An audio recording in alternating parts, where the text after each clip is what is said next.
were there any rumblings before all of the layoffs were reported? Were there rumblings? You talking about recent, recent ones?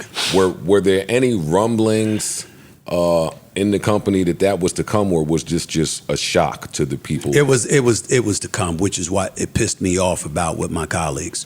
First of all, we knew it was coming the moment that Bob Iger returned as the head of and CEO of Walt Disney, and a few weeks later, it was announced that 7,000 layoffs was coming. Yes. You can't work. You got to be a new fool, a new kind of fool, to not know that ESPN is going to suffer some cuts when its parent company announces that 7,000 cuts are coming to make up for $5.5 billion. COVID hits, parks close, movie theaters close, ESPN, no live sporting events. We took a tremendous loss. I gave back 15% of my salary. 50% of my salary. Okay? Because they come to you asking you, is that something you can do? You're not forced. It's voluntary. Wait, yeah. What? That's right. It's not forced. It's voluntarily. They came to me. I was the first one that said, yeah, here you go. Well, what's the alternative? Wait, who's coming to me to say that? Right now, if the boss? If you lost one of the bosses, you lost a Patreon deal, and you came to us and said, "Yo, shit is tight right now. Would y'all take or consider a pay cut?" Got it. Right. And I do it again, and I do it again because here's the reason why. I got it. Here's the reason why.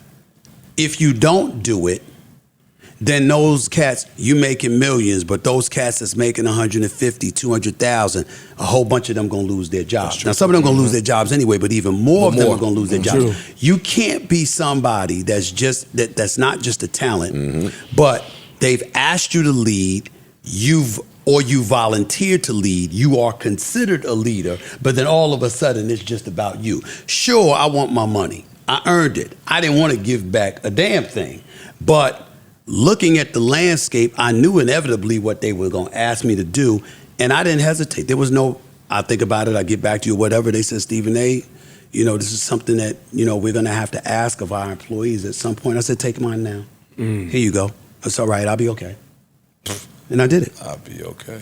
I did. No, you knew he had a big payday. I did have a big payday. I did have a big payday coming. And also, you hope that this is going to be remembered once we steady the ship. And if you don't do it, let me tell you, my petty brain. Now, if you don't do it, the bosses will remember. Yeah, they're going to remember. Hey, you ain't do nothing wrong. They're going to remember. But we're going to remember that you didn't do this. Yeah. Absolutely, but that wasn't on my mind. At that time, I had agreed to my new deal. Even though the reports ain't right, the bottom line is I'm getting paid. Ain't no question. Stephen A., a blind man can see that you're getting paid. I'm not gonna lie to you. I'm not gonna lie to you. Let me tell you, you always been a classy, like well-dressed, well-put to like you. But when that new contract came, shit changed a little bit. A little bit. When you start coming in the morning, this is my shit. This is my show. This is my shit. Right. Excuse me, Molly. Pardon me. Hey, producer, no, I'm gonna get to this next point. I like to see that. It had to happen. Throw your fucking weight around up there, goddammit. It had to happen, bro, because we've just been through too much. I mean, all of us. You doing what you do. Y'all doing what y'all do. Me doing what we know what shit we've been through. And it's not about flexing, but it is about letting somebody know, this shit was earned, right? Because they ain't giving me anything. And so, as a result of that, you want to make sure it's understood, and you want to project to the audience out there. Don't look at anybody else. Come right to me. It's me. It's like, I don't care who it is. It's like this is my shit. And it's my shit until they say otherwise, because it's really theirs. But they left it up to me, and they've asked me to take over the platform, and I take that very, very seriously. But with that comes responsibilities. And when they tell you that we hemorrhaging dollars, and you see the times that we living in at the time, COVID and all of that stuff, and they're like, we're trying to prevent ourselves from laying off even more people, then you got to step up when your dollars are guaranteed and you don't have shit to worry about. It's like, okay, so all right, I'm not gonna make 9-10 million this year. Instead, it's gonna be 8 or 7. I think I'll be all right. Yeah. I think I'll be all right, and that's what I. It can't be Latrell Sprewell. That's right. You can't. How about that? Yeah. How about that? When you were before this last contract of yours, with you being the man up there, was there ever really a threat of you leaving? Like, I come in here a lot when you was going through that and try to figure out how a man in your position can even utilize the leverage while you're there. Here's the hard part for me when it comes to that leverage that people speak to. There are a lot of conversations that your agent has, and your bosses have, and you don't have access to that conversation. I do. It's the executive VP, speed dial. It's the other executive VP, speed dial. The president, you go to the game and you watch the Jets and the Bills on Monday Night Football. Well, I was in the suite with him. The CEO of Walt Disney. The CEO of Walt Disney. Yo, Stephen A., I'm coming to town. You free for dinner? So when you have and you've been able and fortunate enough to cultivate those conversations, sometimes that's a disadvantage for you, but it's better for the whole. Because what happens is that I can have a conversation with him about everybody that's under that umbrella.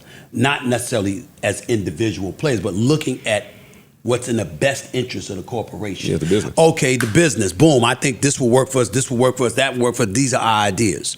You can't do that when everything's about you. Because if you're having those conversations and you're utilizing those personal moments to try to big up yourself, then it becomes about you. And if it becomes about you, then it's not in the best interest of the business. And if it's not in the best interest of the business, why would I want to talk to you? You got heat for that. I saw you say, it was on your podcast, you said, or somebody's podcast, when I go to work, my objective is to think of how to make my boss money. Right. And you got heat for saying that, and I didn't understand that. Because it's some ignorant motherfuckers out there. They don't get it. They don't get the big picture. Here's what my complete sentence is. In my book, Straight Shooter, I've said it on the air on many occasions. I've said it in speeches in a whole bit. The day my life changed, when my mother, God rest her soul, held me accountable for what happened when I got fired in 2009, and I had to look at myself, and I had to go about the business of trying to resurrect my career. Oh, so she held the mirror up.